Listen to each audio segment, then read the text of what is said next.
तीन सूत्रों पर हमने बात की है जीवन क्रांति की दिशा में।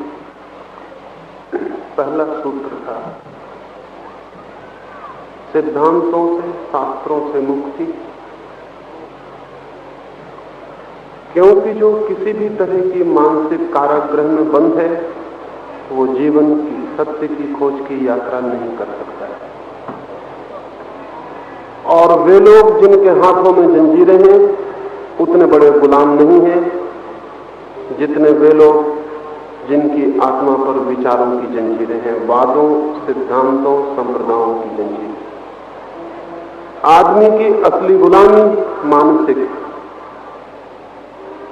दूसरे दिन दूसरे सूत्र पर बात की है भीड़ की आंखों में अपने प्रतिबिंब से बचने की। पब्लिक ओपिनियन वो दूसरी जंजीर। आदमी जीवन भर यही देखता रहता है कि दूसरे मेरे संबंध में क्या सोचते हैं और दूसरे मेरे संबंध में ठीक सोचे, इस भांति का अभिनय करता रहता है। ऐसा व्यक्ति अभिनेता ही रह जाता है। ऐसे व्यक्ति के जीवन में चरित्र जैसी कोई बात नहीं होती। ऐसा व्यक्ति बाहर के अभिनय में ही खो जाता है, भीतर की आत्मा से उसका कभी संबंध नहीं होता है। दूसरा सूत्र था भीड़ से मुक्ति। तीसरा सूत्र था दमन से मुक्ति।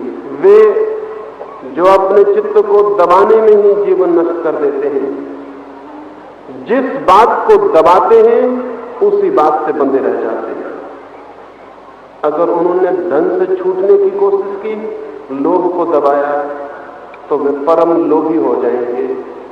अगर उन्होंने काम को, सेक्स को दबाया तो कामुक हो जाएंगे। जिसको आदमी दबाता है वही हो जाता है। ये कल तीसरे सूत्र की बात की, आज चौथे सूत्र की बात करें। इसके पहले कि हम चौथे सूत्र को समझें, दमन के संबंध में प्रास्ताविक रूप से कुछ समझ लेना होगा।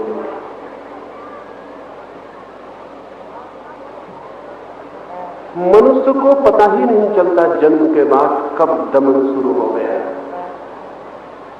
हमारी सारी शिक्षा, सारी संस्कृति, सारी सभ्यता दमनवादी है। जगह जगह मनुष्य पर रोक है। क्रोध तो क्रोध मत करो, लेकिन कोई नहीं समझाता कि अगर क्रोध नहीं किया तो क्रोध भीतर तरक जाएगा, उसका क्या होगा। अगर क्रोध को पी गए तो वो खून में मिल जाएगा, हड्डी तक उतर जाएगा, उस क्रोध का क्या होगा। क्रोध को दबा लेने से क्रोध का अंत नहीं होता। दबा हुआ क्रोध भीतर प्राणों में प्रविष्ट हो जाता है। निकला हुआ क्रोध शायद थोड़ी देर का होता, दबा हुआ क्रोध जीवन भर के लिए साथी हो जाता। क्रोध को दबाया कि पूरा व्यक्तित्व क्रोध से भर जाता है। लेकिन बचपन से ही सिखाया जाता है क्रोध मत करना। ऐसी ही सारी बातें सिखाई जाती हैं, लेकिन कोई भी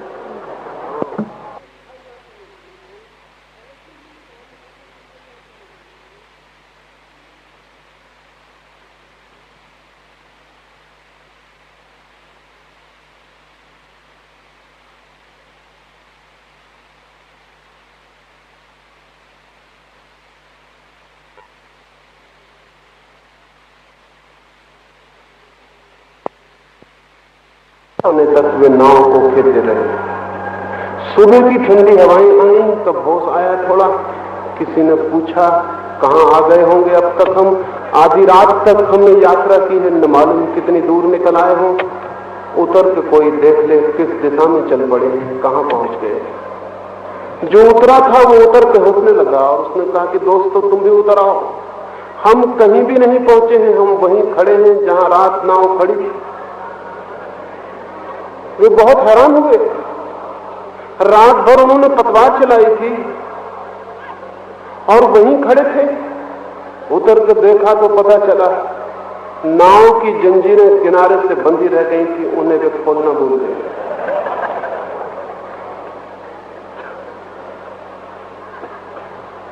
जीवन भी पूरे जीवन नाव खेने पर, पूरे जीवन पतवार खेने पर कहीं पहुंचता हुआ मालूम नहीं पड़ता है। मरते समय आदमी वहीं पाता है जहां वो जन्मा था, ठीक उसी किनारे पर जहां आंख खोली थी, वहीं आंख बंद करते समय आदमी पाता है कि वहीं खड़ा हूं। और तब बड़ी हैरानी होती है कि जीवन भर जो दौड़ धूप की थी उसका क्या हुआ? वो जो श्रम किया था कहीं पहुंचने को, वो जो यात्रा की थी, वो सब निष्फल गई। मृत्यु के क्षण में आदमी वहीं पाता है जहां जन्म के क्षण में था। तब सारा जीवन एक सपना मालूम पड़ने लगता है। नाव कहीं बंधी रह गई किसी किनारे से। हाँ, कुछ लोग, कुछ सौभाग्यशाली मरते क्षण वहां पहुंच जाते हैं जहां जन्म ने उन्हें नहीं बांधा, वहां जहां जीवन का आकाश है, वहां जहां जीवन का प्रकाश है, वहां जहां सत्य है, वहां जहां परमात्मा का मंदिर है, वहां पहुंच जाते हैं। लेकिन वे वही लोग हैं जो किनारे से खूंटियों से जंजीर खोलने की याद रखते हैं। इन 4 दिनों में कुछ जंजीरों की मैंने बात की है। पहले दिन मैंने कहा कि शास्त्रों सिद्धांतों की जंजीर है बड़ी गहरी, और जो शास्त्रों सिद्धांतों से बंधा रह जाता है वो कभी जीवन के सागर में यात्रा नहीं कर पाता। जीवन का सागर है अज्ञात, और सिद्धांत और शास्त्र सब है ज्ञात। ज्ञात से अज्ञात की तरफ जाने का कोई भी मार्ग नहीं है सिवाय ज्ञात को छोड़ने के। जो भी हम जानते हैं वो जानते हैं, और जो जीवन है वो अनजान है, अननोन, वो परिचित नहीं है। तो जो हम जानते हैं उसके द्वारा उसे नहीं पहचाना जा सकता जिसे हम नहीं जानते हैं। जो ज्ञात है, जो नोन है, उससे अननोन को, अज्ञात को जानने का कोई द्वार नहीं सिवाय इसके कि ज्ञात को छोड़ दिया जाए। ज्ञात को छोड़ते ही अज्ञात के द्वार खुल जाते हैं। पहले दिन, पहले सूत्र में मैंने यही कहा, छोड़े हम शास्त्र को, छोड़े शब्द को, क्योंकि सब शब्द उधार हैं, बारोड, बासे, मरे हुए, और सब शास्त्र पराए हैं। कोई कृष्ण का, कोई राम का, कोई बुद्ध का, कोई जीसस का, कोई मोहम्मद का। जो उन्होंने कहा है वो उनके लिए सत्य रहा होगा, निश्चित ही जो उन्होंने कहा है उसे उन्होंने जाना होगा। लेकिन दूसरे का ज्ञान किसी और दूसरे का ज्ञान नहीं बनता है, नहीं बन सकता है। कृष्ण जो जानते हैं जानते होंगे। हमारे पास कृष्ण का शब्द ही आता है, कृष्ण का सत्य नहीं। मैंने सुना एक कवि समुद्र की यात्रा पर गया। जब वो सुबह समुद्र के तट पर जागा, इतनी सुंदर सुबह थी, इतना सुंदर प्रभात था। पक्षी गीत गाते थे वृक्षों पर, सूरज की किरणें नाचती थी लहरों पर, और लहरें उछलती थी, हवाएं ठंडी थी, फूलों की सुबास थी। वो नाचने लगा उस सुंदर प्रभात में, और फिर उसे याद आया कि उसकी प्रेयसी तो एक अस्पताल में बीमार पड़ी, काश वो भी आज यहां होती। लेकिन वो तो नहीं आ सकती, वो तो बिस्तर से बंधी है, उसके तो उठने की कोई संभावना नहीं। तो उस कवि ने को सूझा कि फिर मैं ये करूं, समुद्र की इन ताजी हवाओं को, इन सूरज की नाचती किरणों को, इस संगीत को, इस सुवास को एक पेटी में बंद करके ले जाऊं और अपनी प्रेयसी को कहूं, देख कितनी सुंदर सुबह से एक टुकड़ा तेरे लिए ले आया। वो गांव गया और एक पेटी खरीद के लाया, बहुत सुंदर पेटी। उस पेटी में उसने समुद्र के किनारे खोलकर हवाएं भर ली, सूरज की नाचती किरणें भर ली, सुगंध भर ली। वो सुबह का एक टुकड़ा उस पेटी में बंद करके ताला लगा के सब रंग रंध्र बंद कर दी कि कहीं से वो सुबह बाहर न निकल जाए। और उस पेटी को अपने पत्र के साथ अपनी प्रेयसी के पास भेजा कि सुबह का सुंदर एक टुकड़ा, एक जिंदा टुकड़ा सागर के किनारे का तेरे पास भेजता हूं। नाच उठेगी तू, आनंद से भर जाएगी, ऐसी सुबह मैंने कभी देखी नहीं। उस प्रेसी के पास पत्र भी पहुंच गया, पेटी भी पहुंच गई, पेटी उसने खोली, लेकिन उसके भीतर तो कुछ भी नहीं, न सूरज की किरणें, न हवाएं थी, न कोई सुवास थी। वो पेटी तो बिल्कुल खाली थी, निहायत खाली थी, उसके भीतर तो कुछ भी नहीं।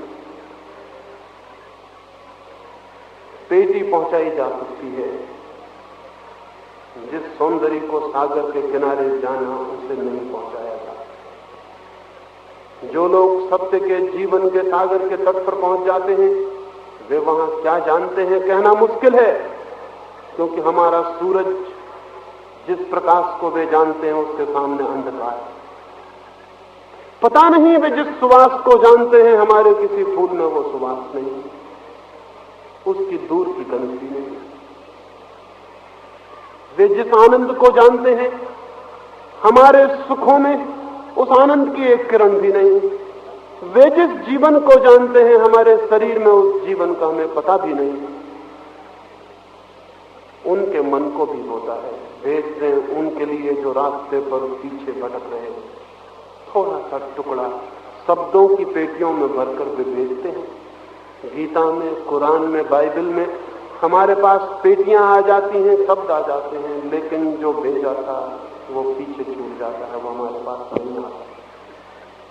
फिर हम इन्हीं पेटियों को सिर पर ढोए हुए घूमते रहते हैं। कोई गीता को लेकर घूम रहा है, कोई कुरान को, कोई बाइबल को, और चिल्ला रहा है कि सत्य मेरे पास है, मेरी किताब में है। सत्य किसी भी किताब में न है, न हो सकता है। सत्य किसी शब्द में न है, न हो सकता है।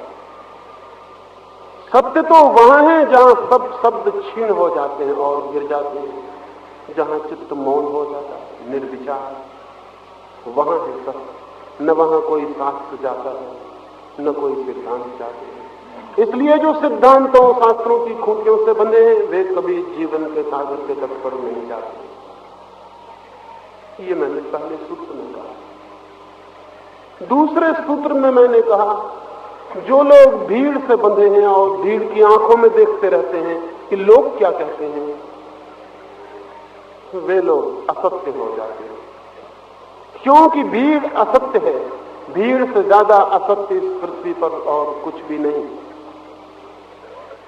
सत्य जब भी अवतरित होता है तब व्यक्ति के प्राणों पर अवतरित होता है। सत्य भीड़ के ऊपर अवतरित नहीं होता।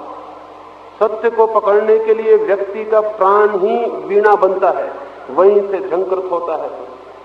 भीड़ के पास कोई सत्य नहीं है। भीड़ के पास उदार बातें हैं जो कि असत्य हो गई। भीड़ के पास किताबें हैं जो कि मर चुकी। भीड़ के पास महात्माओं, तीर्थंकरों, अवतारों के नाम हैं जो सिर्फ नाम हैं, जिनके पीछे अब कुछ भी नहीं बचा, सब राख हो गया।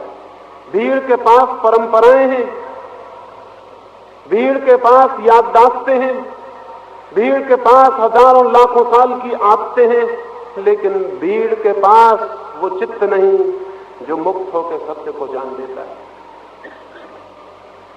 जब भी कोई उस चित्त को उपलब्ध करता है तो अकेले में व्यक्ति की तरह उस चित्त को उपलब्ध करना पड़ता है। इसलिए जहां जहां भीड़ है, जहां जहां भीड़ का आग्रह है, हिंदुओं की भीड़, मुसलमानों की भीड़, ईसाइयों की भीड़, जीनियों की भीड़, बौद्धों की भीड़, सब भीड़ असत्य है। हिंदू भी, मुसलमान भी, ईसाई भी, जैन भी, और बीमारियों के कोई भी नाम हो, सब भीड़ का कोई संबंध सत्य से नहीं। लेकिन हम भीड़ को देखकर जीते हैं। हम देखते हैं कि भीड़ क्या कह रही है, भीड़ क्या मान रही है। जो आदमी भीड़ को देख के जीता है वो अपने बाहर ही भटकता रह जाता है, क्योंकि भीड़ बाहर है। जिस आदमी को भीतर जाना है उसे भीड़ से आंखें हटा लेनी पड़ती हैं और अपनी तरफ, जहां वो अकेला है, उस तरफ आंखें ले जानी पड़ती हैं। लेकिन हम सब भीड़ से बंधे हैं, भीड़ की खूंटी से बंधे हैं। मैंने सुना है एक सम्राट था और उस सम्राट के दरबार में एक दिन एक आदमी आया और उस आदमी ने कहा कि महाराज, आपने सारी पृथ्वी जीत ली, लेकिन एक चीज की कमी है आपके पास। तो सम्राट ने कहा, कमी? कौन सी है कमी? जल्दी बताओ, क्योंकि मैं तो बेचैन हुआ जाता हूं। मैं तो सोचता था सब मैंने जीत लिया। उस आदमी ने कहा, आपके पास देवताओं के वस्त्र नहीं, मैं देवताओं के वस्त्र आपके लिए ला सकता हूं। सम्राट ने कहा, देवताओं के वस्त्र तो कभी न देखे न सुने, कैसे लाओगे? उस आदमी ने कहा, लाना ऐसे तो बहुत मुश्किल है, क्योंकि पहले तो देवता बहुत सरल थे, और आजकल हिंदुस्तान के सब राजनीतिक मर के स्वर्गीय हो गए हैं। वहां बड़ी बेईमानी, बहुत करप्शन, सब शरारतें शुरू हो गई। हिंदुस्तान के राजनीतिक मर के सब स्वर्गीय हो जाते, नरक में तो कोई जाता नहीं। हालांकि कोई राजनीतिक स्वर्ग में नहीं जा सकता, और अगर राजनीतिक जिस दिन स्वर्ग में जाने लगेंगे, उस दिन स्वर्ग भले आदमियों के रहने योग्य जगह न रह जाएगी, लेकिन होते तो सभी स्वर्गीय हैं। तो उसने कहा कि जब से ये सब पहुंचने लगे हैं, वहां बड़ी मुश्किल हो गई, बहुत रुष्पत चल पड़ी है। वहां लाने भी पड़ेंगे अगर देवताओं के वस्त्र, तो करोड़ों रुपए खर्च हो जाएंगे। उस सम्राट ने कहा, करोड़ों रुपए? उस आदमी ने कहा कि दिल्ली में जाइए तो लाखों खर्च हो जाते हैं, तो स्वर्ग है, करोड़ों रुपए खर्च हो जाएंगे। चपरासी भी वहां करोड़ों से नीचे की बात नहीं करता है। उस राजा ने कहा, धोखा देने की कोशिश तो नहीं कर रहे हो? उस आदमी ने कहा कि सम्राटों को धोखा देना मुश्किल है, क्योंकि उनसे बड़े धोखेबाज जमीन पर दूसरे नहीं हो सकते। उनको क्या धोखा दिया जा सकता है? डाकुओं को क्या लूटा जा सकता है? हत्यारों की क्या हत्या की जा सकती है? मैं निरीह आदमी आपको क्या धोखा दूंगा? और फिर चाहे तो आप पहरा लगा दें, मुझे एक महल के भीतर बंद कर दें, मैं महल के भीतर ही रहूंगा, क्योंकि देवताओं के वहां जाने का रास्ता आंतरिक है, इसलिए बाहर की कोई यात्रा नहीं करनी। लेकिन करोड़ों रुपए खर्च होंगे और 6 महीने लग जाएंगे। राजा ने कहा, 6 महीने? मैं तो सोचता था तू दिन 2 दिन में ले आएगा। उसने कहा कि दिन 2 दिन में तो दिल्ली में फाइल नहीं सरकती, तो स्वर्ग में क्या इतना आसान है? आप समझते? कोशिश मैं अपनी करूंगा। राजा ने कहा, ठीक है। दरबारियों ने कहा, यह आदमी धोखेबाज मालूम पड़ता है, देवताओं के वस्त्र कभी सुने हैं आपने? राजा ने कहा, लेकिन धोखा दे के ये जाएगा कहां? नंगी तलवारों का पहरा लगा दिया और उस आदमी को महल में बंद कर दिया। वो रोज कभी करोड़, कभी 2 करोड़ रुपए मांगने लगा। 6 महीने में उसने अरबों रुपए मांग लिए, लेकिन राजा ने कहा, कोई फिक्र नहीं, जाएगा कहां? ठीक 6 महीने पूरे हुए, वो आदमी पेटी लेके बाहर आ गया। उसने सैनिकों से कहा, मैं कपड़े ले आया हूं, चले महल की तरफ। तब तो शक की कोई बात न रही। सारी राजधानी महल के द्वार पर इकट्ठी हो गई। दूर दूर से लोग देखने आ गए थे, दूर दूर से राजे बुलाए गए थे, सेनापति बुलाए गए थे, बड़े लोग बुलाए गए थे, धनपति बुलाए गए थे। दरबार ऐसा सजा था जैसा कभी ना सजा होगा। वह आदमी पेटी लेके जब उपस्थित हुआ तो राजा की हिम्मत में हिम्मत आई। अभी तक डरा हुआ था कि अगर बेईमान ना हुआ और पागल हुआ तो भी हम क्या करेंगे। उसने कह दिया कि नहीं मिलते, लेकिन वो पेटी लेके आ गया तो विश्वास आ गया। उस आदमी ने आके पेटी रखी और कहा, महाराज वस्त्र ले आया हूं, आ जाएं आप, अपने वस्त्र छोड़ दें, मैं आपको देवताओं के वस्त्र देता हूं। पगड़ी लेकर राजा की उसने पेटी के भीतर डाल दी। पेटी के भीतर से हाथ अंदर निकाल के बाहर लाया, हाथ बिल्कुल खाली था। उसने कहा, ये संभालिए, देवताओं की पगड़ी दिखाई पड़ती ना आपको?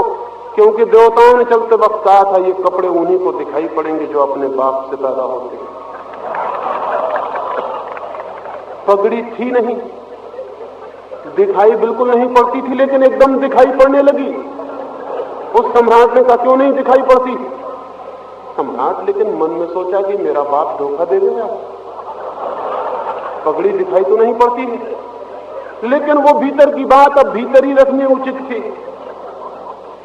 दरबारियों ने भी देखा, गर्दनें बहुत ऊपर उठाई, आंखें साफ की, लेकिन पगड़ी नहीं थी। लेकिन सबको दिखाई पड़ने लगी। सब दरबारी आगे बढ़ के कहने लगे, महाराज ऐसी पगड़ी कभी देखी नहीं, कोई पीछे रह जाए तो कोई ये ना समझ ले कि इसको दिखाई नहीं पड़ती, तो सब एक दूसरे के आगे होने लगे, जोर जोर से कहने लगे कि कहीं धीरे कहो तो किसी पर उसको ये शक न हो जाए कि आदमी धीरे बोल रहा है, कहीं ऐसा तो नहीं कि उसको दिखाई नहीं पड़ती है। जब सम्राट ने देखा कि सब दरबारियों को दिखाई पड़ती, तो उसने सोचा दिखाई ही पड़ती होगी जब इतने लोगों को दिखाई पड़ रही। फिर हर एक ने यही सोचा कि मैं ही कुछ गड़बड़ में हूं, भीड़ को दिखाई पड़ रही। पगड़ी पहन ली, कोट पहन लिया जो नहीं था, कमीज पहन ली जो नहीं थी, फिर धोती भी निकल गई, फिर आखिरी वस्त्र के निकलने की नौबत आ गई। तब राजा घबराया कि कहीं कुछ धोखा तो नहीं है, नंगा खड़ा हो जाऊंगा। डरने लगा तो उस आदमी ने कहा झिझकिए मत महाराज, नहीं तो लोगों को शक हो जाएगा, जल्दी से निकाल दीजिए। झूठ की यात्रा बड़ी खतरनाक है। पहले कदम पर कोई रुक जाए तो रुक जाए, फिर बाद में रुकना बहुत मुश्किल होता है। अब उसने भी सोचा कि इतनी दूर चली आए और अब इंकार करना तो आधे नंगे भी हो गए और पिता भी गए, बहुत गड़बड़, जो कुछ होगा होगा। उसने हिम्मत करके आखिरी कपड़ा भी निकाल दिया। लेकिन सारा दरबार कह रहा था कि महाराज धन, अद्भुत वस्त्र है, दिव्य वस्त्र। तो उसे हिम्मत थी कि कोई फिक्र नहीं, नंगा मुझे खुद ही पता चल रहा है, तो अपना नंगापन तो अपने को पता रहता ही, इसलिए इसमें कोई हर्जा भी नहीं होता, चलेगा। लेकिन उस बेईमान आदमी ने जो ये वस्त्र लाया था देवताओं के, और देवताओं से वस्त्र लाने वाले और देवताओं की खबर लाने वाले और देवताओं तक पहुंचाने वाले लोग सब बेईमान होते हैं, सबसे सावधान रहना। इधर आदमी तक पहुंचना मुश्किल है, देवताओं तक पहुंचना आसान। आदमी को समझना मुश्किल है और स्वर्ग के नक्शे बनाए हुए बैठे। बड़ौदा की ज्योग्राफी का जिनको पता नहीं, वो स्वर्ग और नरक के नक्शे बनाए बैठे हुए।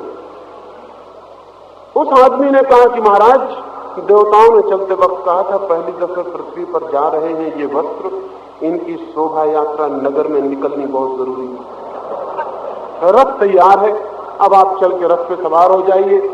लाखों लाखों जन भीड़ लगाए खड़े हैं, उनकी आंखें तरस रही हैं वस्त्रों को देखना। राजा ने कहा क्या कहा? अब तक महल के भीतर थे, अपने ही लोग थे, महल के बाहर सड़कों पर। लेकिन उस आदमी ने धीरे से कहा घबराइए मत, जिस तरकीब से यहां सबको वस्त्र दिखाई पड़ रहे हैं उसी तरकीब से वहां भी सबको दिखाई पड़ेंगे। आपके रथ के पहले ही डुंडी पीट दी जाएगी सारे नगर में कि ये वस्त्र उसी को दिखाई पड़ते हैं जो अपने बाप से पैदा हुआ है।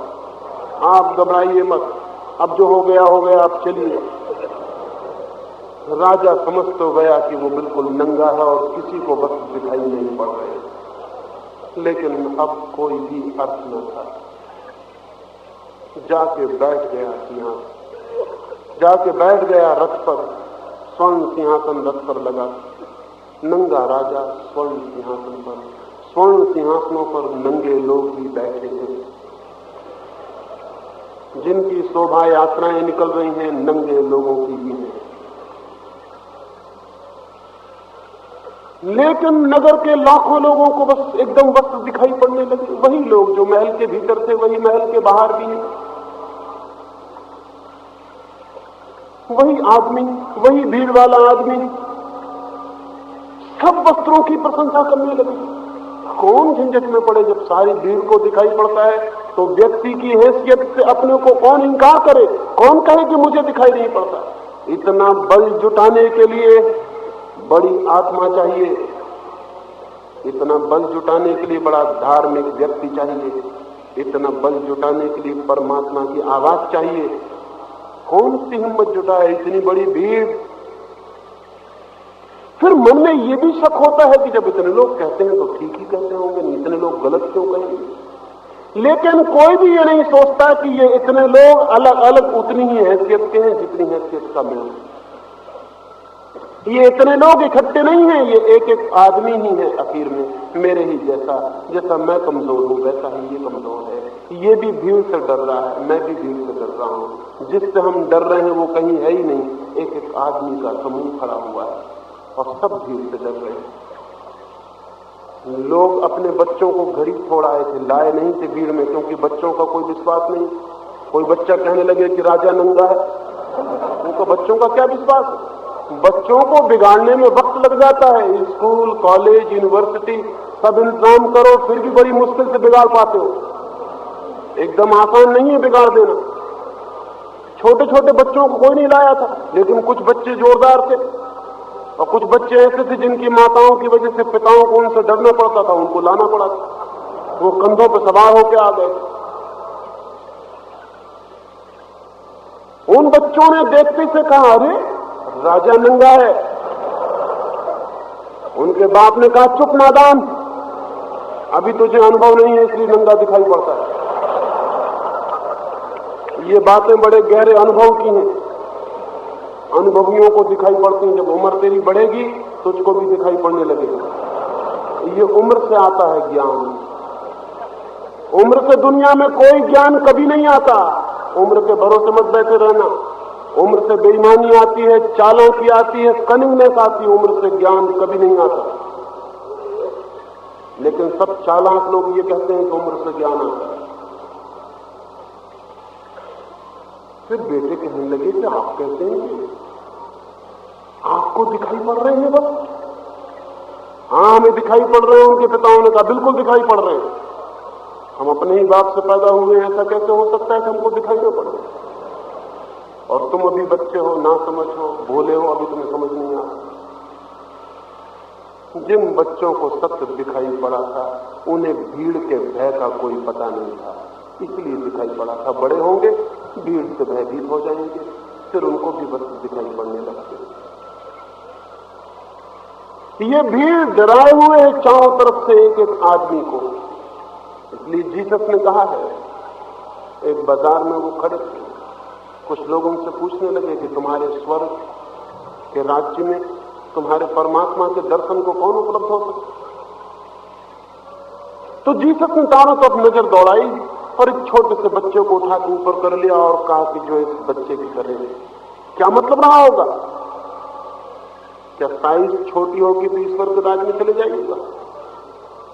कि उम्र कम होगी तो ईश्वर के राज्य में चले जाएंगे? नहीं। क्या बच्चे मर जाएंगे तो सब ईश्वर के राज्य में चले जाएंगे? नहीं। लेकिन बच्चों की तरह होंगे, इसका मतलब है जो भीड़ से भयभीत नहीं, जो सीधे और साफ, जिन्हें जो दिखता है वही कहते हैं कि दिखता है, जिन्हें जो नहीं दिखता कहते हैं कि नहीं दिखता है, जो झूठ को मान लेने को राजी नहीं। जो बच्चों की तरह होंगे वे बच्चे नहीं, बच्चों की तरह। बच्चों की तरह का मतलब बच्चे अकेले हैं, बच्चे इंडिविजुअल हैं, बच्चों को भीड़ का कोई मतलब नहीं है। अभी भीड़ की उन्हें फिक्र नहीं है, अभी भीड़ का उन्हें पता भी नहीं कि भीड़ भी है। और भीड़ बड़ी अद्भुत चीज है, उसकी बड़ी अनजानी ताकत चारों तरफ से जकड़े हुए आदमी को। इसलिए दूसरा सूत्र मैंने कहा कि जिन्हें जीवन के सत्य की तरफ जाना है, भीड़ की खूंटी से मुक्त हो जाएं। ये मतलब नहीं कि आप भीड़ से भाग जाएं। भागेंगे कहां? भीड़ सब जगह है, कहां भागेंगे? जहां जाएंगे वहीं भीड़ है।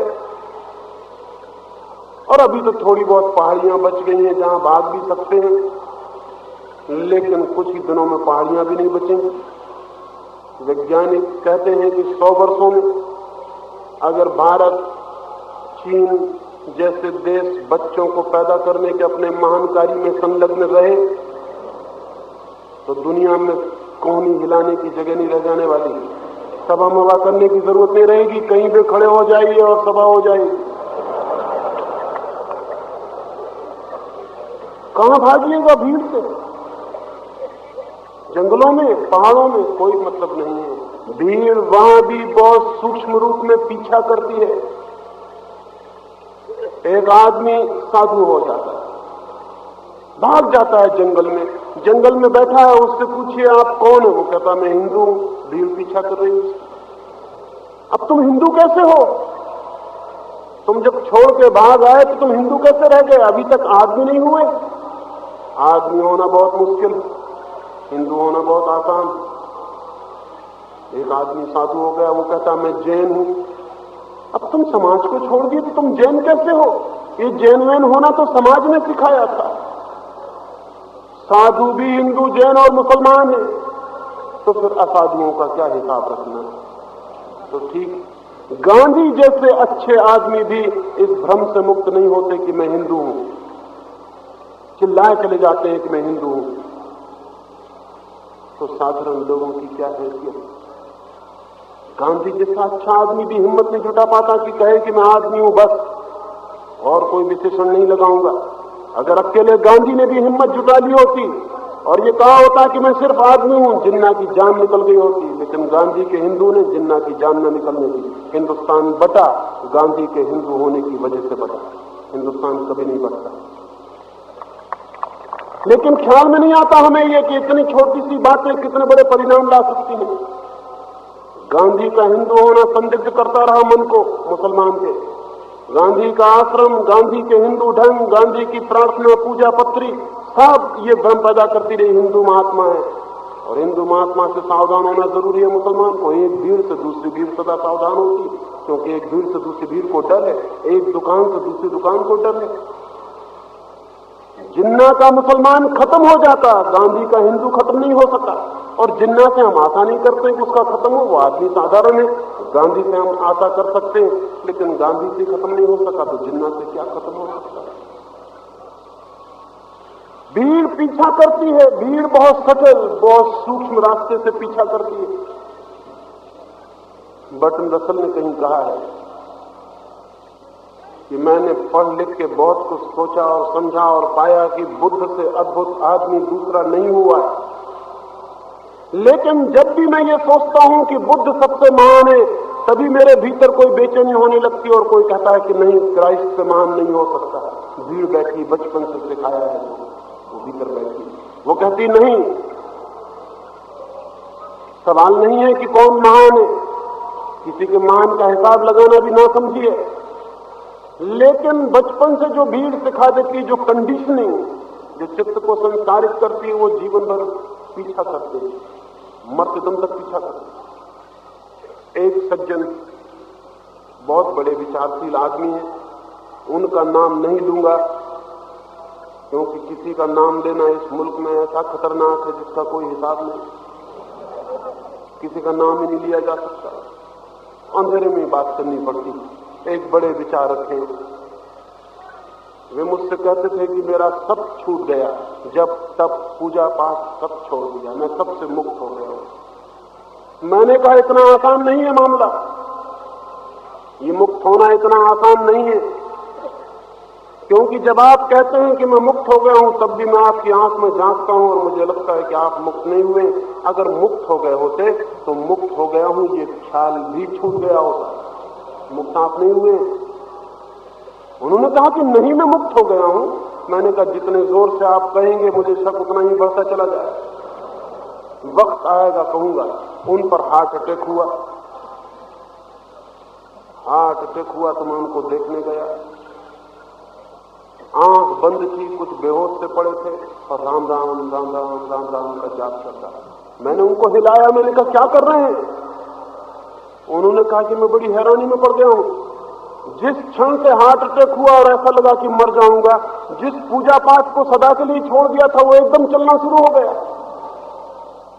अब मैं रोकना भी चाहता हूं तो नहीं रुकता, मेरे भीतर चल रहा है जोर से राम राम राम राम राम राम। मैं सोचता था छोड़ दिया, आप कहते थे शायद ठीक ही कहते थे, छोड़ना बहुत मुश्किल। इतने गहरे में उसकी जड़ें बैठी हैं भीड़ की, वो जो सिखा देती वो भीतर बैठा हुआ, वो भीतर गहरे से गहरे में बैठ गया। और गांधी जी कितना कहते थे अल्लाह ईश्वर तेरे नाम, लेकिन जब गोली लगी तो अल्लाह का नाम याद नहीं आया। नाम आ गया हे राम, अल्लाह का नाम याद नहीं आया। गोली लगी तो याद आया हे राम। वो हिंदू भीतर बैठा है, वो वहां भीतर आत्मा के भीतर से भीतर घुस गया है। वो वहां से जब गोली लगी तो सब भूल गया, अल्लाह ईश्वर तेरे नाम निकला, हे राम, हे अल्लाह निकल जाता। काश गांधी, बड़ा मुश्किल था लेकिन नहीं निकल सकता, ये असंभव। वो हिंदू भीतर बैठा, गहरे में भीड़ घुस जाती है आदमी के। भीड़ से भागने का मतलब ये नहीं कि जंगल चले जाना, भीड़ से भागने का मतलब अपने भीतर खोजना और जहां जहां भीड़ के चिन्ह पाए उनको उखाड़ के फेंक देना और धीरे धीरे कोशिश जारी रखना कि व्यक्ति का आविर्भाव हो जाए, भीड़ से मुक्त चित्त ऊपर उठाए, भीड़ छूट जाए, भीतर अंतस में, चित्त में। जो आदमी अपने चित्त की वृत्तियों को दबाता है, वो जिन वृत्तियों को दबाता है उन्हीं से बंध जाता है। जिससे बंधना हो उसी से लड़ना शुरू कर देना। दोस्त से उतना गहरा बंधन नहीं होता जितना दुश्मन से होता है। दोस्त की तो कभी कभी याद आती, सच तो यह है कि कभी नहीं आती। जब मिलता है तभी कहते हैं कि बड़ी याद आती, लेकिन दुश्मन की 24 घंटे याद बनी रहती। रात सो जाओ तब भी वो सांस सोता है, सुबह उठो दुश्मन सांस उठता है। जितनी गहरी दुश्मनी हो उतना गहरा सांस हो जाता। इसलिए दोस्त कोई भी चुन लेना, दुश्मन थोड़ा सोच विचार के चुनना चाहिए, क्योंकि उनसे 24 घंटे सांस रहना पड़ता है। दोस्त कोई भी चल जाता है, ऐरा जरा का खागा कोई भी चल जाता है, लेकिन दुश्मन के साथ हमेशा रहना पड़ता है। ये मैंने तीसरे सूत्र में कहा कि दमन भूल के मत करना, क्योंकि दमन अच्छी चीजों की तो कोई करता नहीं है, दमन करता है बुरी चीजों। और जिनका दमन करता है, जिनसे लड़ता है, उन्हीं से गठबंधन हो जाता है, उन्हीं के साथ फेरा पड़ जाता है। जिस चीज को हम दबाते हैं उसी से जकड़ जाते हैं। मैंने सुना है एक होटल में एक रात एक आदमी मेहमान हुआ, लेकिन होटल के मैनेजर ने कहा जगह नहीं है, आप कहीं और चले जाएं, एक ही कमरा खाली है और वो हम देना नहीं चाहते। उसके नीचे एक सज्जन ठहरे हुए हैं, अगर ऊपर जरी खड़बड़ हो जाए, आवाज हो जाए, कोई जोर से चल दे तो उनसे झगड़ा हो जाए। तो जब से उसको पिछले मेहमान ने खाली किया है, हमने तय किया कि अब खाली ही रखेंगे जब तक नीचे के सज्जन विदा नहीं ले लेते। कुछ सज्जन ऐसे होते हैं जिनके आने की राह देखनी पड़ती, कुछ सज्जन ऐसे होते हैं जिनकी जाने की भी राह देखनी पड़ती, और दूसरे तरह के ही सज्जन ज्यादा होते हैं। पहले तरह के सज्जन तो बहुत मुश्किल है जिनकी आने की राह देखनी पड़ती। उस मैनेजर ने कहा कि क्षमा करिए, हम उनकी जाने की प्रतीक्षा कर रहे हैं, जब वो चले जाएं तब आप आइए। उस आदमी ने कहा आप हैरान घबराएं ना, मैं सिर्फ 2-4 घंटे की रात सोऊंगा, दिन भर बाजार में काम करना है, रात 2 बजे लौटूंगा, सो जाऊंगा, सुबह 6 बजे उठ के मुझे गाड़ी पकड़नी है। अब नींद में उनसे कोई झगड़ा होगा इसकी आशा नहीं है, नींद में चलने की मेरी आदत भी नहीं है और कोई गड़बड़ नहीं, मैं सो जाऊंगा, आप फिक्र ना करें। मैनेजर मान गया। वो आदमी 2 बजे रात लौटा, थका मांदा दिन भर के काम के बाद बिस्तर पर बैठ के उसने जूता खोल के नीचे पटका। तब उसे ख्याल आया कि कहीं नीचे के मेहमान की जूते की आवाज सुनी न खुल जाए, तो उसने दूसरा जूता धीरे से निकाल के रख के सो गया। घंटे भर बाद नीचे के मेहमान ने दस्तक दी कि सज्जन दरवाजा खोलिए। वो बहुत हैरान हुआ कि घंटा भर मेरी नींद भी हो चुकी, अब क्या गलती हो गई होगी। दरवाजा खोला, डरा हुआ उस आदमी ने पूछा कि दूसरा जूता कहाँ है। मुझे बहुत मुश्किल में डाल दिया। जब पहला जूता गिरा मैंने समझा कि अच्छा वहां से आ गए, फिर दूसरा जूता गिरा ही नहीं। अब मैं प्रतीक्षा कर रहा हूं कि दूसरा जूता अब गिरे। फिर मैंने अपने मन को समझाया मुझे किसी के जूते से क्या लेना देना, हटाओ कुछ भी हो। लेकिन जितना मैंने हटाने की कोशिश की, दूसरा जूता मेरी आंखों में झूलने लगा। आंख बंद करता हूं, जूता लटका दिखता है। आंख खोलता हूं, बड़ी बेचैनी हो गई, नींद आनी मुश्किल हो गई, धक्का देने लगा। बहुत समझाया कि कैसा पागल है तू, किसी के जूते से अपने को क्या मतलब, चाहे जूता पहन के सो रहा हो सोने दो, जो जाए करने दो उसे। लेकिन जितना मैंने मन को समझाया, दबाया, लड़ा, उतना ही वो जूता बड़ा होता गया और सिर तो घूमने लगा। अपने अपनी खोपड़ी की तलाश अगर आदमी करे तो पाएगा कि दूसरों के जूते वहां घूम रहे जिनसे कुछ लेना देना नहीं। लड़े कि खतरा हुआ। उस आदमी ने कहा क्षमा करिए, इसलिए मैं पूछने आया, पता चल जाए तो मैं सो जाऊं शांति से, झगड़ा बंद हो। जो उस आदमी के साथ हुआ वो सबके साथ होगा। सप्रेसिव माइंड, दमन करने वाला चित्त हमेशा व्यर्थ की बातों में उलझ जाता है। सेक्स को दबाओ, और 24 घंटे सेक्स का जूता सिर पर घूमेगा। क्रोध को दबाओ और 24 घंटे क्रोध प्राणों में घुस के चक्कर काटने लगे। और एक तरफ से दबाओ और दूसरी तरफ से निकलने की चेष्टा होगी, क्योंकि प्रत्येक वृत्ति एक ऊर्जा है, एनर्जी है। आप दबाओगे एनर्जी को तो वो कहीं से निकलेगी। एक झरने को आप इधर से दबा दो, वो दूसरी तरफ से फूट के बहेगा, उधर से दबाओ तीसरी तरफ से बहेगा। झरना है तो दबाने से काम नहीं हो सकता। एक आदमी दफ्तर में है, उसका मालिक कुछ बेहूदी बातें कह दे, और मालिक बेहूदी बातें कहते हैं, नहीं तो मालिक होने का मजा ही खत्म। मजा क्या है मालिक होने में? किसी से बेहूदी बातें कह सकते हैं और वो आदमी ये भी नहीं कह सकता कि आप बेहूदी बातें कह रहे हैं। और फिर मालिक बेहूदी बातें कहे या न कहे, नौकर को मालिक की सब बातें बेहूदी मालूम पड़ती हैं। नौकर होने ही इतनी बेहूदगी है कि अब और जो भी कुछ कहा जाए वो बेहूदगी मालूम पड़ती है। अगर मालिक या बास जोर से बोलता है, क्रोध की बातें कहता है, तो भी नौकर को खड़े होकर मुस्कुराना पड़ता है। भीतर आग लग रही कि गर्दन दबा दे। ऐसा कौन नौकर होगा जिसको मालिक की गर्दन दबाने का ख्याल ना आता हो? आता है, जरूर आता है, आना भी चाहिए, नहीं तो दुनिया बदलेगी भी नहीं। मगर ऊपर से मुस्कुराहट ओंठ फैला देगा 6 इंच और कहेगा कि बड़ी अच्छी बातें कह रहे हैं, बड़े वेद वचन बोल रहे हैं, बड़ी वाणी आपकी मधुर है, उपनिषद के ऋषि भी क्या बोलते होंगे ऐसी बात। धन्य भाग क्या आपके अमृत वचन मेरे ऊपर गिरे। भीतर आग जल रही है, दबा लेगा अपने क्रोध को, लेकिन क्रोध को दबा के कितनी देर चल सकते हो? साइकिल चलाएगा तो पैडल जोर से चलेगा, कार ड्राइव करेगा तो कार एकदम 60 से 100 भागने लगेगी। वो जो क्रोध दबाया वो सब तरफ से निकलने की कोशिश करेगा। अमेरिका के मनोवैज्ञानिक कहते हैं कि अगर आदमी के क्रोध की कोई समझ पैदा हो सके तो अमेरिका के एक्सीडेंट 50% कम हो जाएंगे। वो जो एक्सीडेंट हो रहे हैं वो सड़क की वजह से कम हो रहे हैं, दिमाग की वजह से ज्यादा हो रहे हैं।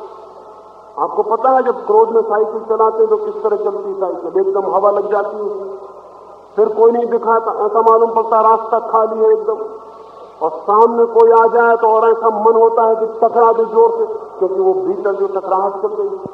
वो आदमी तेजी से साइकिल चलाता हुआ घर पहुंचेगा, रास्ते में 2-4 बार बचेगा टकराने से, क्रोध और भारी हो जाए।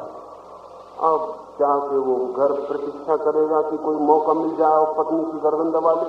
पत्नी बड़ी सरल चीज है, वो है ही इसलिए कि आप घर आइए उसकी गर्दन दबाइए।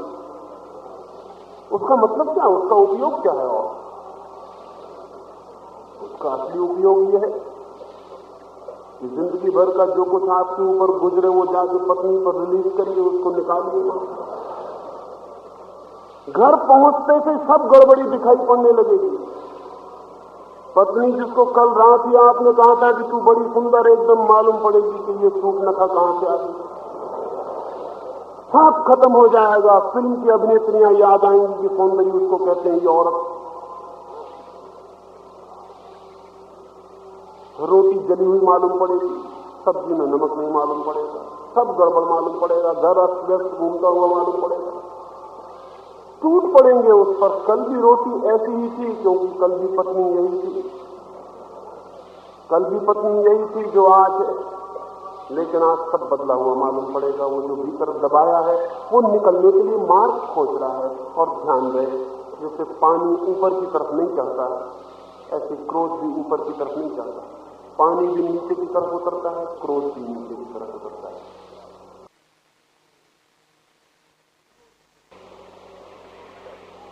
कमजोर की तरफ उतरता है, ताकतवर की तरफ नहीं उतरता। मालिक की तरफ नहीं चढ़ सकता है क्रोध। चढ़ाना हो तो बड़े पंप लगाना जरूरी है, कम्युनिज्म वगैरह के पंप लगाओ तब चढ़ सकता है मालिक की तरफ, नहीं तो नहीं चढ़ सकता। पत्नी की तरफ एकदम उतर जाता है और पत्नी कुछ भी नहीं कर सकती क्योंकि पति परमात्मा है। ये पति लोग ही समझा रहे हैं पत्नियों को कि हम परमात्मा हैं। बड़े मजे की बातें दुनिया में चल रही हैं। और कोई स्त्री नहीं कहती कि महाशय आप और परमात्मा, आप ही परमात्मा हैं, तो परमात्मा पर भी शक पैदा हो जाएगा। अगर आप ही परमात्मा, आपकी इज्जत नहीं बढ़ती परमात्मा होने से, परमात्मा की इज्जत घटती है आपके होने से। कृपा करके परमात्मा को बाइज्जत जीने दो, आप परमात्मा मत बनो। लेकिन कोई स्त्री नहीं कहेगी। स्त्री के पास फिजूल की बकवास करने के लिए बहुत ताकत है, लेकिन बुद्धिमत्ता की एक बात स्त्री से नहीं निकल सकती।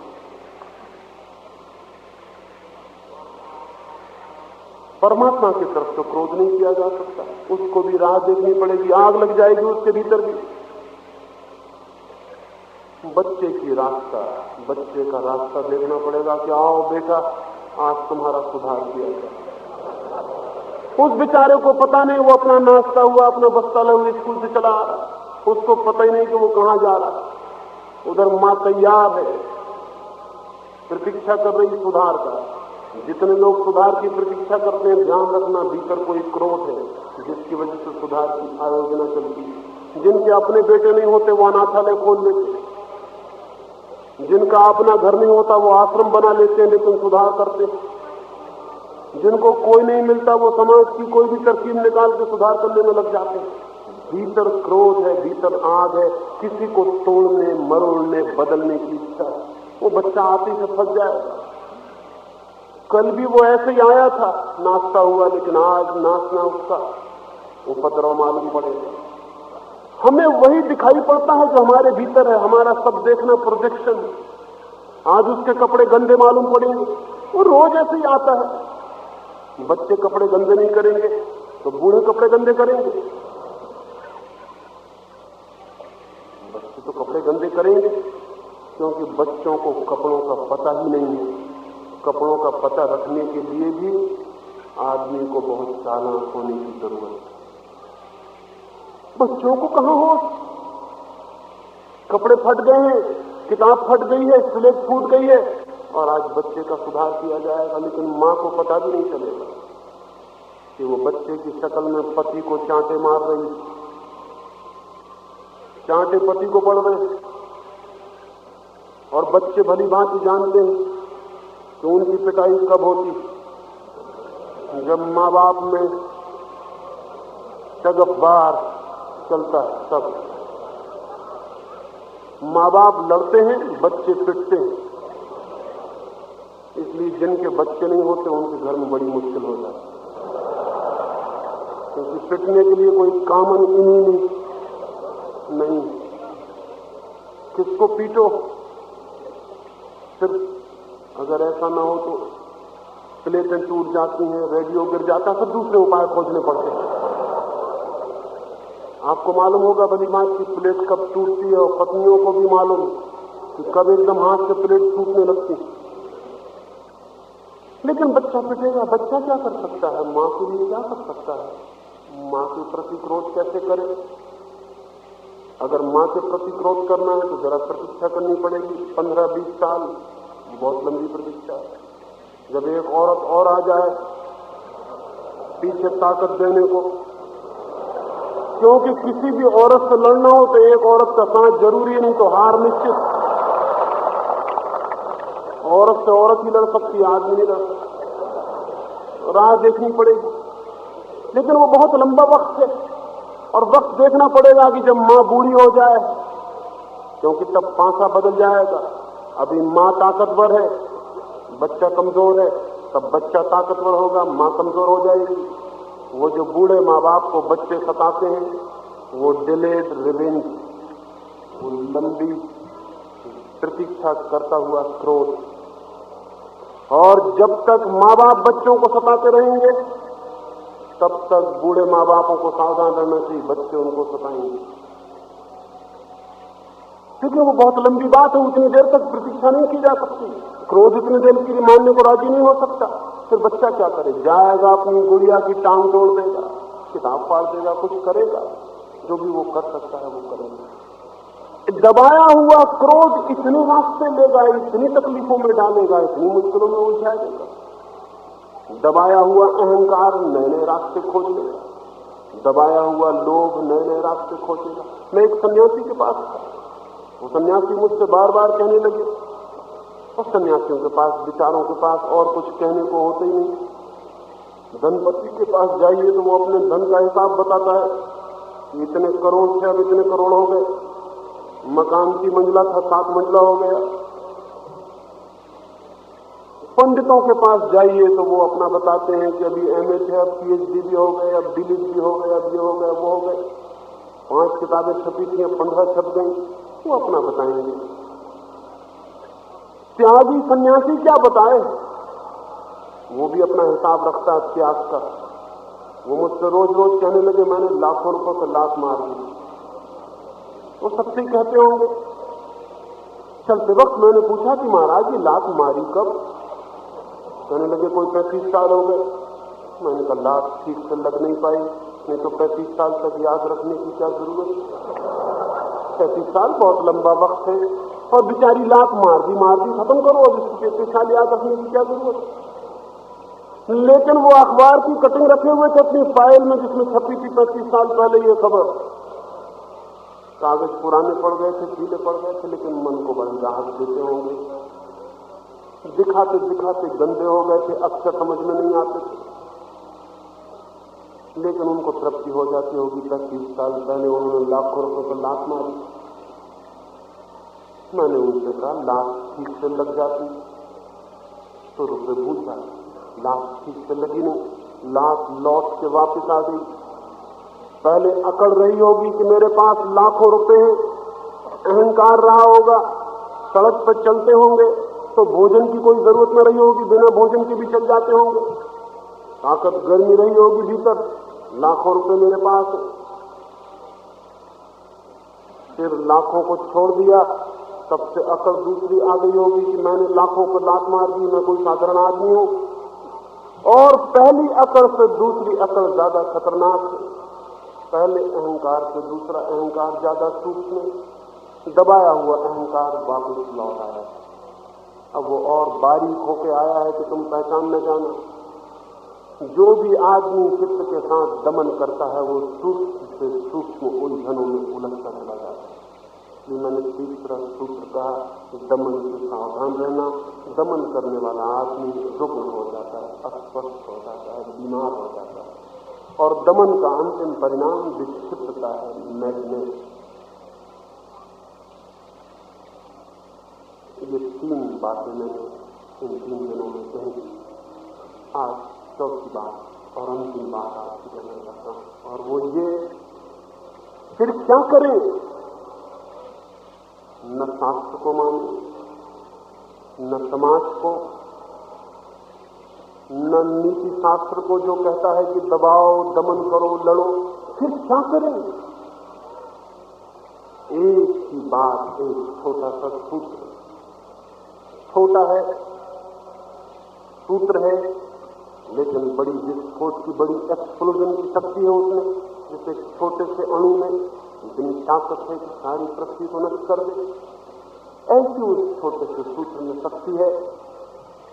इन तीनों जंजीरों से मुक्त होने के लिए एक ही सूत्र है, और वो सूत्र है जागरण, जागना, अवेयरनेस, ध्यान, अमूर्छा, होश, माइंडफुलनेस, कोई भी नाम दे, जागो। एक ही सूत्र है छोटा सा। उन सिद्धांतों के प्रति जागो जो पकड़े हुए हैं, और जागते ही उन सिद्धांतों से छुटकारा शुरू हो जाए।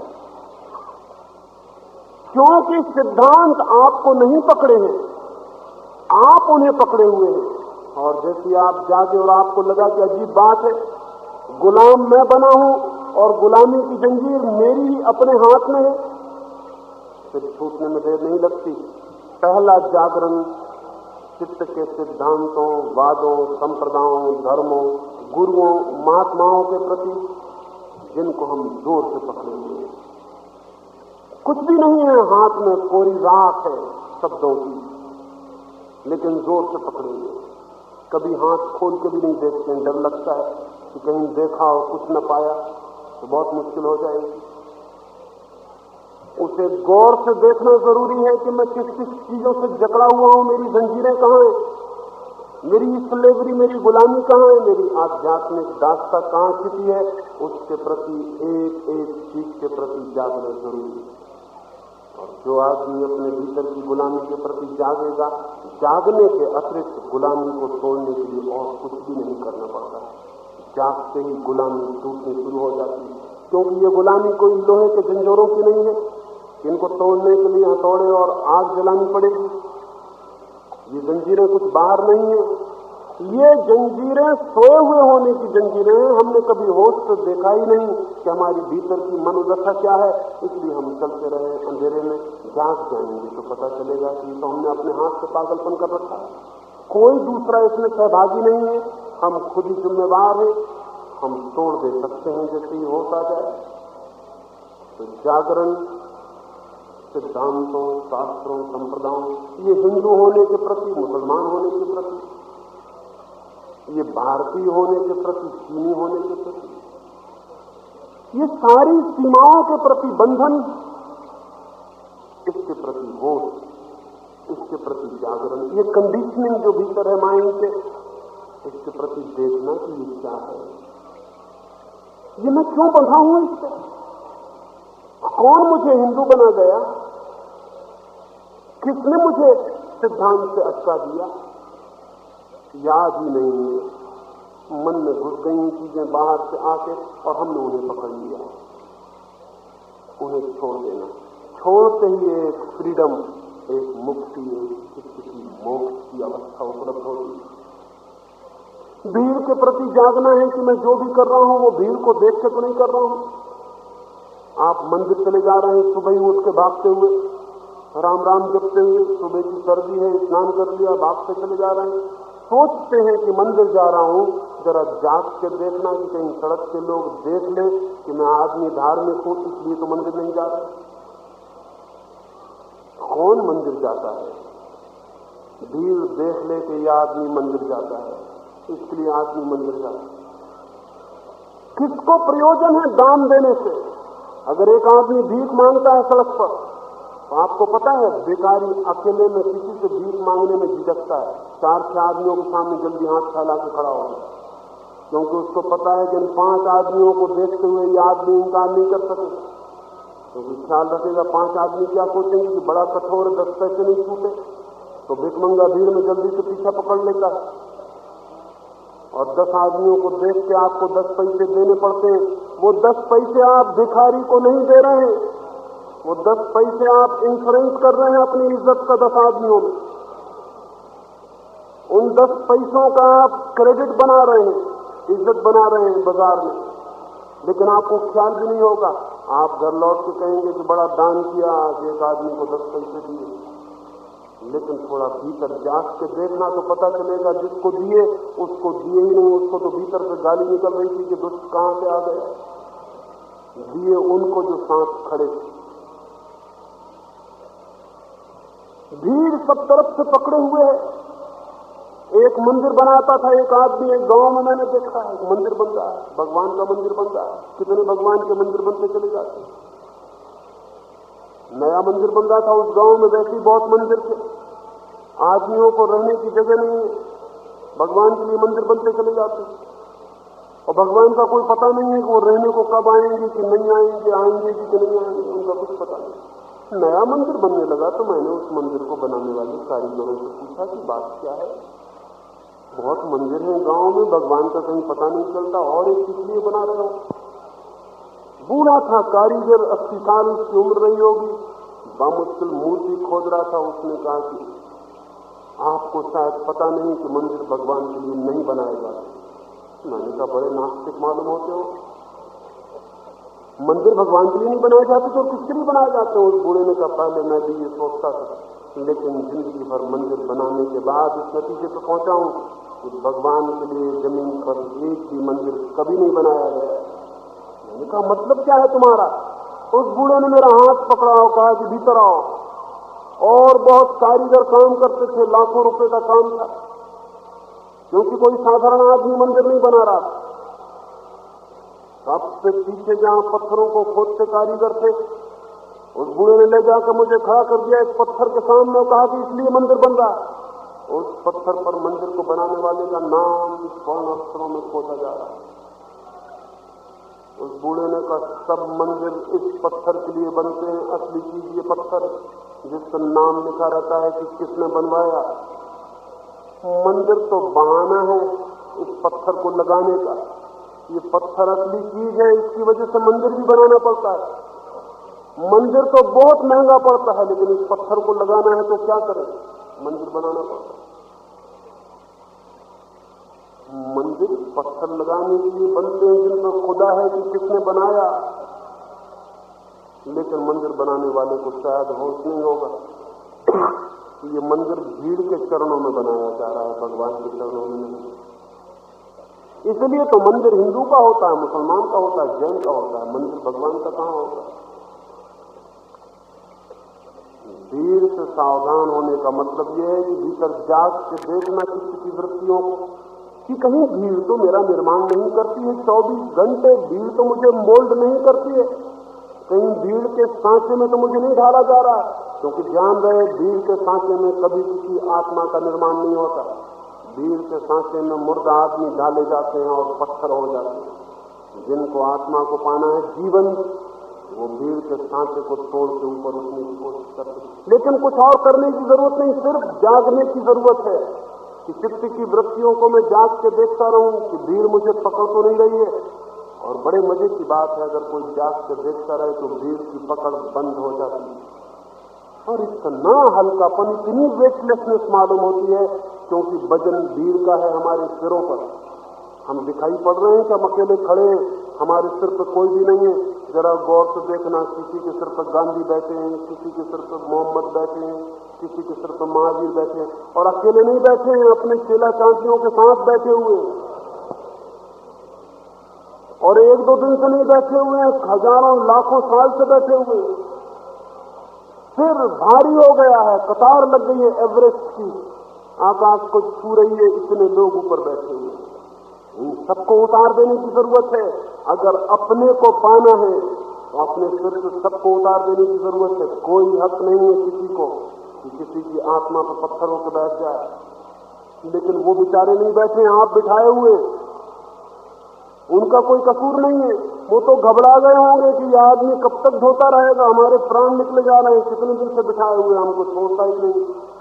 आप ही बिठाए हुए हैं। जागते ही छूट जाएगा ये मोह, फिर हल्का हो जाएगा, मन हल्का हो जाएगा, उड़ने की तैयारी शुरू हो जाएगी, पंख खुल सकेंगे। और तीसरी बात, जागना है दमन के प्रति। लोग सोचते हैं कि दमन छोड़ देंगे तो भोग शुरू हो जाए। लोग सोचते हैं अगर क्रोध नहीं दबाया तो क्रोध हो जाएगा तो और झंझट हो जाएगी। अगर मालिक की गर्दन पकड़ लेंगे वो और दिक्कत की बात है, उससे पत्नी की गर्दन पकड़ना ज्यादा कन्वीनियंट, ज्यादा सुविधापूर्ण है, ये झंझट की बात हो जाएगी। इसके आर्थिक दुष्परिणाम हो जाएंगे अगर मालिक की गर्दन पकड़ेंगे। और मालिक की गर्दन पकड़ने के लिए पत्नी भी कहेगी कि मत पकड़ना, उससे तो मेरी ही पकड़ लेना, क्योंकि मालिक की गर्दन पकड़ी तो बच्चे का क्या होगा, पत्नी का क्या होगा, सब दिक्कत में पड़ जाएंगे। तुम तो मेरी ही पकड़ लेना। पत्नी भी यही कहेगी कि यही ज्यादा सुविधापूर्ण समझदारी का है कि मालिक को छोड़ के आके मुझ पर टूट पड़ना। नहीं, मैं आपसे कहना चाहता हूं, क्रोध को दबाने की जरूरत नहीं है, क्रोध को भी देखने, जानने और जागने की जरूरत है। जब किसी के प्रति मन में क्रोध पकड़े तो जाग के देखना कि क्रोध पकड़ रहा है, होश से भर जाना कि क्रोध आ रहा है, देखना अपने भीतर की क्रोध का धुआं उठ रहा है, क्रोध क्या क्या कर रहा है भीतर देखना, और एक अद्भुत अनुभव होगा जीवन में। पहली बार देखते ही क्रोध विलीन हो जाता है, न दबाना पड़ता है, न करना पड़ता है। आज तक दुनिया में कोई आदमी जाग के क्रोध नहीं कर पाया। बुद्ध एक गांव से गुजरते थे, कुछ लोगों ने भीड़ लगा ली और बहुत गालियां दी बुद्ध को। अच्छे लोगों को हमने सिवाय गालियां देने के आज तक कुछ भी नहीं किया। हाँ, जब वो मर जाते हैं तो पूजा वगैरह भी करते, लेकिन वो मरने के बाद की बात। जिंदा बुद्ध को तो गाली देनी ही पड़ेगी। क्योंकि ऐसे लोग थोड़े डिस्टर्बिंग होते, थोड़ी गड़बड़ कर देते, नींद तोड़ देते हैं। तो गुस्सा आता है तो आदमी गाली देता है, कसूर भी क्या है। उस गांव के लोगों ने घेर के बुद्ध को बहुत गालियां दी। बुद्ध ने उनसे कहा कि मित्रों, तुम्हारी बात अगर पूरी हो गई हो तो अब मैं जाऊं, मुझे दूसरे गांव जल्दी पहुंचना। वो लोग कहने लगे, बात हम गालियां दे रहे हैं सीधी सीधी, समझ नहीं आती है आपको? क्या बुद्धि बिल्कुल खो दी है? सीधी सीधी गालियां दे रहे हैं, बात नहीं कर रहे हैं। बुद्ध ने कहा, तुम गालियां दे रहे हो, वो मैं समझ गया, लेकिन मैंने गालियां लेना बंद कर दिया। तुम्हारे देने से क्या होगा जब तक मैं लूं ना, और मैं ले नहीं सकता, क्योंकि जब से जाग गया हूं तब से गाली लेना असंभव हो गया है। जागते में कोई गलत चीज कैसे ले सकता है? आप बेहोशी में चलते हो तो पैर में कांटा गड़ जाता है, सड़क को देख के चलते हो तो कैसे कांटा गड़ जाता है? गलती से आदमी दीवार से टकरा सकता है, लेकिन आंखें खुली हो तो दरवाजे से निकलता है। बुद्ध ने कहा कि मैं आंखें खोल के जब से जीने लगा हूं, जाग के, तब से गालियां लेने का मन ही नहीं करता है। अब मैं बड़ी मुश्किल में पड़ गया। तुम्हें 10 साल पहले आना चाहिए था, तुम जरा देर करके आए। 10 साल पहले आते तो मजा आ जाता, तुमको मजा आ जाता, हमको तो बहुत तकलीफ होती, हमको तो अभी मजा आ रहा, लेकिन तुम्हें बहुत मजा आ जाता, क्योंकि मैं भी दुगने वजन की गाली तुम्हें देता। लेकिन अब बड़ी मुश्किल है, होश से भरा हुआ आदमी गाली नहीं दे सकता। तो मैं जाऊं? ये लोग बड़े हैरान हो गए। बुद्ध ने कहा, जाते वक्त एक बात और तुमसे कह दूं, पिछले गांव में कुछ लोग मिठाइयां लेके आए थे। मैंने कहा कि मेरा पेट भरा है। वो भी जागा हुआ था इसलिए कह सका, क्योंकि सोया हुआ आदमी मिठाइयां देख के भूल जाता है कि पेट भरा है। पता है आप, बेहोश आदमी भूख देख के नहीं खाता, बेहोश आदमी चीजें देख के खाता है। होश भरा आदमी पेट की भूख देख के खाता है। बात खत्म हो गई। बुद्ध ने कहा, मेरा पेट भरा था। वो भी होश की वजह से 10 साल पहले वो भी आए होते तो उनकी थालियां उन्हें वापस न ले जानी पड़ती, मैं उनको जरूर खा लेता। लेकिन जब से होश आ गया, जाग के देखता रहता हूं, तो गलती करनी बहुत मुश्किल हो गई। वो बेचारे थालियां वापस ले गए। तो मैं तुमसे पूछता हूं दोस्तों, उन्होंने उन मिठाइयों का क्या किया होगा? उस गाली देने वाली भीड़ में से एक आदमी ने कहा, क्या किया होगा? घर में जाके मिठाइयां बांट दी होंगी। बुद्ध ने कहा, यही मुझे चिंता हो रही, तुम क्या करोगे? तुम गालियों की थालियां लेकर आए और मैं लेता नहीं। अब तुम इन गालियों का क्या करोगे? किसको बांटोगे?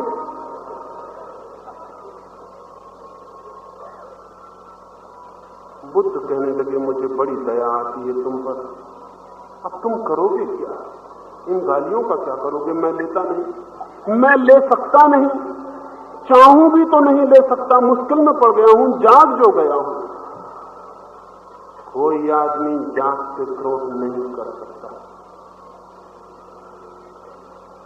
दमन निद्रा में चलता है, जागृत आदमी को दमन की कोई जरूरत नहीं। देखें एक प्रयोग, एक आदमी मेरे पास आया, कुछ ही समय हुआ। उसने कहा, मुझे बहुत क्रोध आता, आप कहते जागो जागो, मुझसे नहीं होता ये जागना मांगना। जब आता है तब आ ही जाता है, फिर पीछे जागते हैं जब सब मामला ही खत्म हो जाता है, फिर कोई फायदा नहीं होता। तो मैंने एक कागज पर उसको लिख के दे दिया कि इस कागज पर लिखा हुआ है, अब मुझे क्रोध आ रहा है बड़े बड़े अक्षरों में, इसको खींचे में रख लो, और जब आए तो इसको निकाल के एक दफा पढ़ के खींचे में रख लेना, और जो तुम्हें समझ में आए तो करना। वो आदमी 15 दिन बाद आया और कहने लगा, बड़ी हैरानी की बात, ये कागज में कैसा मंत्र है, क्योंकि जब क्रोध आता है हाथ ले गए खींचे की तरफ की क्रोध की जान निकल जाती है। तो जैसे ख्याल आया कि आ रहा है कि भीतर कोई चीज जग जाती है और वो नहीं आता। मैंने कहा, बस इतना ही, थोड़ी सी समझ की जरूरत है जीवन के प्रति। जीवन छोटे से राजों से निर्भर होता है, और बड़े से बड़ा राज ये है कि सोया हुआ आदमी भटकता चला जाता है चक्कर में, जागा हुआ आदमी चक्कर के बाहर उठ जाता है। जागने की कोशिश ही धर्म की प्रक्रिया है, जागने का मार्ग ही योग है, जागने की विधि का नाम ही ध्यान है, जागना ही एकमात्र प्रार्थना है, जागना ही एकमात्र उपासना है। जो जागते हैं वे प्रभु के मंदिर को उपलब्ध हो जाते हैं, क्योंकि पहले वो जागते हैं तो वृत्तियां, व्यर्थताएं, कचरा, कूड़ा, करकट चित्त से गिरना शुरू हो जाता है। धीरे धीरे चित्त निर्मल हो जाता है जागे हुए आदमी का। और जब चित्त निर्मल हो जाता है तो चित्त दर्पण बन जाता है। जिससे झील निर्मल हो तो चांद तारों की प्रति छवि बनती, और आकाश में भी चांद तारे उतने सुंदर नहीं मालूम पड़ते जितने झील की छाती पर चमक के मालूम पड़ते। जब चित्त निर्मल हो जाता है जागे हुए आदमी का तो चित्त की निर्मलता में परमात्मा की छवि दिखाई पड़नी शुरू हो जाती है। फिर वो निर्मल आदमी कहीं भी जाए, फूल में भी उसे परमात्मा दिखता है, पत्थर में भी, मनुष्यों में भी, पक्षियों में भी, पदार्थ में भी। उसके लिए जीवन परमात्मा हो जाता है। जीवन की क्रांति का अर्थ है जागरण की क्रांति। इन 3 दिनों में इस जागरण के बिंदु को समझाने के लिए मैंने ये सारी बातें की, लेकिन मैं कहूं इससे जागरण समझ में नहीं आ सकता। वो तो आप जागेंगे तो समझ में आ सकता है, और कोई दूसरा आपको नहीं जगा सकता। आप ही, सिर्फ बस आप ही अपने को जगा सकते हैं। तो देखें अपने भीतर और एक एक चीज के प्रति जागना शुरू करें। जैसे जैसे जागरण बढ़ेगा वैसे वैसे जीवन बढ़ेगा, मृत्यु कम होगी। जिस दिन जागरण पूर्ण होगा उस दिन मृत्यु विलीन हो जाती है, जैसे थी ही नहीं। जैसे कोई अंधेरे कमरे में एक आदमी दिया लेके चला जाए, दिया लेके पहुंचता है कि अंधेरा खो जाता है, जैसे था ही नहीं। ऐसे ही जो आदमी जागरण का दिया लेकर भीतर जाता है, मृत्यु खो जाती है, दुख खो जाता है, अशांति खो जाती है। अमृत वो जिसका कोई अंत नहीं, वो जिसका कोई प्रारंभ नहीं, वो जो असीम है, वो जो प्रभु है, उसके मंदिर में प्रवेश होता है। अंत में यही प्रार्थना करता हूं उस मंदिर में सबका प्रवेश हो सके। लेकिन किसी की कृपा से नहीं होगा, ये किसी के प्रसाद के आशीर्वाद से नहीं होगा। अपने ही श्रम, अपने ही संकल्प, अपनी ही साधना से होता है। जो जागते हैं वे पाते हैं, जो सोए रह जाते हैं वे खो देते हैं। मेरी बातों को इन 4 दिनों में इतने प्रेम और शांति से सुना, उस सब के लिए बहुत अनुग्रह।